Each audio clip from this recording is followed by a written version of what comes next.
Hello दोस्तों, थोड़े ही दिन पहले कार्टरेट के आईपीओ की लिस्टिंग थी। तो जब से ये शेयर मार्केट के अंदर लिस्ट हुआ है तब से ये शेयर लगातार गिर रहा है।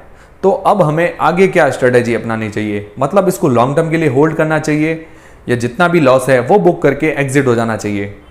तो उसके लिए हमें देखना पड़ेगा कि कंपनी के फाइनेंशियल कैसे हैं, फंडामेंटल्स कैसे हैं और कंपनी क्या काम करती है। जिससे क्या है कि हमें पता चल पाएगा कि ये कंपनी फ्यूचर में कैसी ग्रोथ दे सकती है।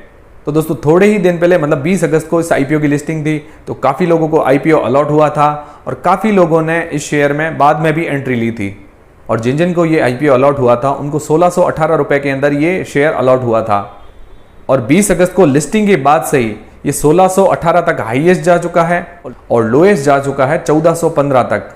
आप इसका चार्ट पैटर्न देख सकते हैं। 20 अगस्त को इस आईपीओ की लिस्टिंग थी, उसके बाद 27 अगस्त को ये लोएस्ट गया था 1415 तक, मतलब लगातार गिर के 1415 तक ये लोएस्ट गया था 27 अगस्त को।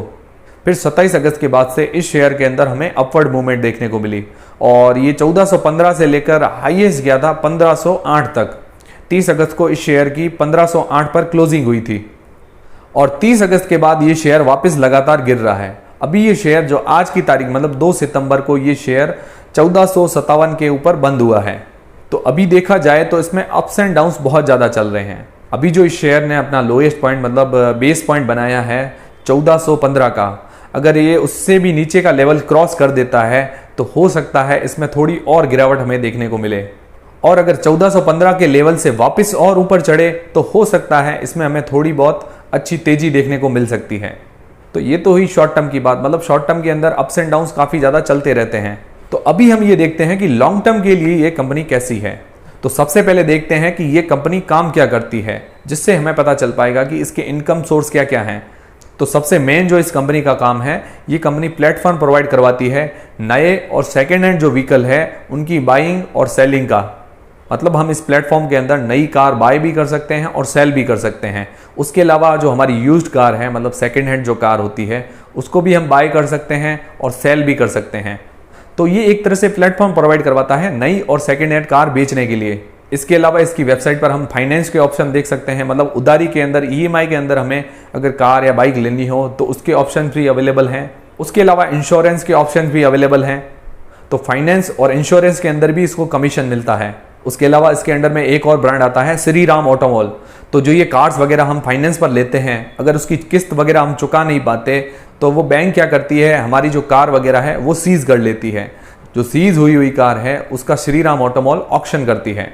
और उसके अलावा अगर हमें कार और बाइक खरीदनी है तो इसकी वेबसाइट पर हम उसकी इमेजेस मतलब फोटोज़ वगैरह देख सकते हैं, उसके स्पेसिफिकेशन देख सकते हैं, मतलब वो कार और बाइक में क्या क्या स्पेसिफिकेशन है वो देख सकते हैं। उसके अलावा इसकी प्राइस वगैरह देख सकते हैं, मतलब अलग अलग शहरों में जो अलग अलग प्राइस होती है वो देख सकते हैं। उसके अलावा जो एक्सपर्ट्स के रिव्यू हैं हमारी कार और बाइक पर वो भी हम देख सकते हैं।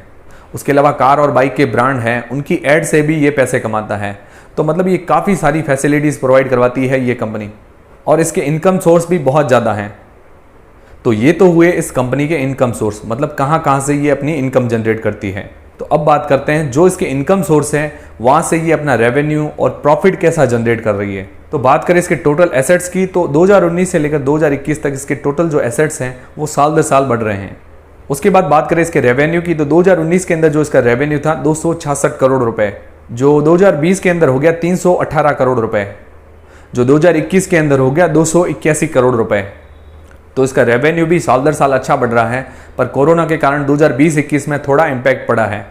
और बात करें इसके प्रॉफिट आफ्टर टैक्स की, मतलब सारे खर्चे और टैक्स काटने के बाद जो इसका प्रॉफिट बचता है, तो 2019 के अंदर जो इसका नेट प्रॉफिट था 26 करोड़ रुपए, जो 2020 के अंदर बढ़कर हो गया 31 करोड़ रुपए और 2021 के अंदर लगभग इसका प्रॉफिट हो गया 3 गुना, लगभग 101 करोड़ रुपए इसका प्रॉफिट हो गया। हालांकि इसका जो रेवेन्यू है 2020-21 के अंदर घटा है, पर इसका जो प्रॉफिट है नेट प्रॉफिट वो 2020-21 के अंदर 3 गुना बढ़ गया है। तो ये कंपनी के लिए बहुत ही अच्छी और ज़बरदस्त बात है। तो इस कंपनी का फाइनेंशियल देखें तो बहुत ही ज़बरदस्त है। साल दर साल रेवेन्यू अच्छा जनरेट कर रही है, प्रॉफिट अच्छा जनरेट कर रही है और साल दर साल इसके एसेट्स भी बढ़ रहे हैं। तो जब इस कंपनी का आईपीओ आया था तब मुझे इस कंपनी में एक ही कमी लग रही थी, जो इसका प्राइस बैंड है वो मुझे थोड़ा ज़्यादा लग रहा था। तो इसका जो प्राइस बैंड है वो थोड़ा कम होना चाहिए था।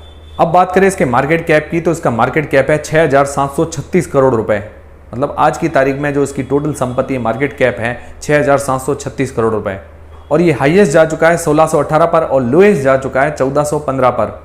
और इसके पीई रेशियो की बात करें तो 84.8 मतलब 84.8 है इसका पीई रेशियो, जो कि इस कंपनी की वैल्यूएशन देखते हुए थोड़ा सा ज़्यादा लग रहा है।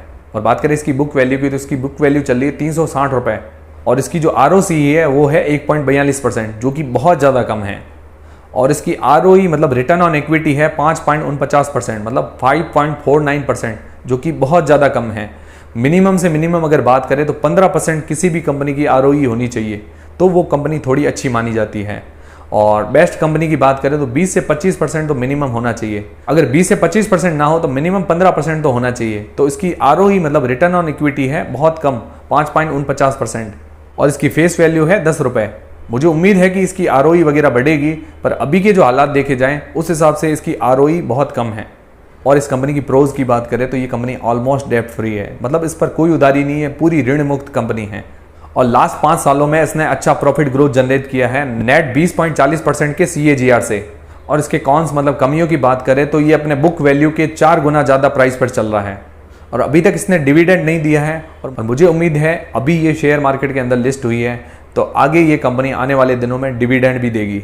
और इसकी ROE की बात करें मतलब रिटर्न ऑन इक्विटी की तो बहुत ही कम है। इसकी ROE मिनिमम 15% तो होनी ही चाहिए, जो मुझे लगता है आने वाले सालों में इसकी ROE बढ़ेगी, पर अभी की कंडीशन में इसकी ROE अच्छी नहीं है। ओवरऑल बात करें तो इस कंपनी का बिजनेस अच्छा है, फाइनेंशियल परफॉर्मेंस अच्छा है, और एक ही नया स्टार्टअप है। और इसके अंडर में जो ब्रांड आते हैं कार वाले और बाइक वाले, वो ऑनलाइन सर्च जो पॉपुलरिटी होती है उसके अंदर नंबर 1 पर चल रहे हैं। और इसके अंडर में एक और ब्रांड आता है श्रीराम ऑटोमोल, जो कारों का ऑक्शन करवाता है, वो भी अपने सेक्टर के अंदर टॉप में है। और बात करें पीयर कंपैरिजन की तो बाकी इसके जैसी जो कंपनियां हैं वो अभी सारी कंपनियां लॉस के अंदर चल रही है, ये अकेली ही कंपनी है जो प्रॉफिट के अंदर चल रही है। तो मुझे इस कंपनी में जो कमी लगी, इसका जो ROE है वो बहुत कम है, और उसके अलावा जो इसका प्राइस बैंड जो रखा गया था, मैंने आपको बताया इसका प्राइस बैंड बहुत ज़्यादा था। और फिलहाल मैंने अभी आपको जो चार्ट्स बताए तो शॉर्ट टर्म के अंदर इसके चढ़ने के चांसेस थोड़े कम लग रहे हैं।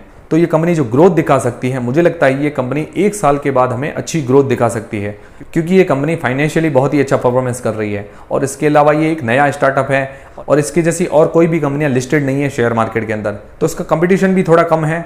और फ्यूचर की बात करें तो आने वाले दिनों में ऑनलाइन कार की बाइंग और सेलिंग आने वाले दिनों में बढ़ने की उम्मीद है। तो इस कंपनी में फ्यूचर तो अच्छा नज़र आ रहा है। तो अगर आप इस कंपनी के शेयर होल्ड करना चाहते हैं तो मुझे लगता है मिनिमम हमें 1 साल तक इस कंपनी के शेयर होल्ड करने पड़ेंगे। इसका रिटर्न ऑन इक्विटी कम है, और बाकी इस कंपनी में मुझे ज़्यादा कमी नहीं लग रही है। इसके फाइनेंशियल वगैरह अच्छे चल रहे हैं, फंडामेंटली ये अच्छी कंपनी है, इसका बिजनेस वगैरह अच्छा है। तो अगर आपको इसको होल्ड करना है तो मिनिमम 1 साल करना पड़ेगा। अगर आप शॉर्ट टर्म के लिए देख रहे हैं तो शॉर्ट टर्म में हमें अप्स एंड डाउन्स ज़्यादा देखने को मिल सकते हैं। और हो सकता है दिवाली के आसपास कारों की बिक्री ज़्यादा हो, मतलब कारों की सेलिंग वगैरह ज़्यादा हो, तो हो सकता है इस शेयर के अंदर थोड़ी ग्रोथ देखने को मिले हमें। तो दोस्तों हमारा वीडियो अगर आपको पसंद आया तो वीडियो को लाइक ज़रूर करें, और दोस्तों चैनल को सब्सक्राइब कर लें। ऐसे और भी वीडियोज़ हमारे चैनल पर आपको मिलते रहेंगे। मिलते हैं दोस्तों नेक्स्ट वीडियोज़ के अंदर।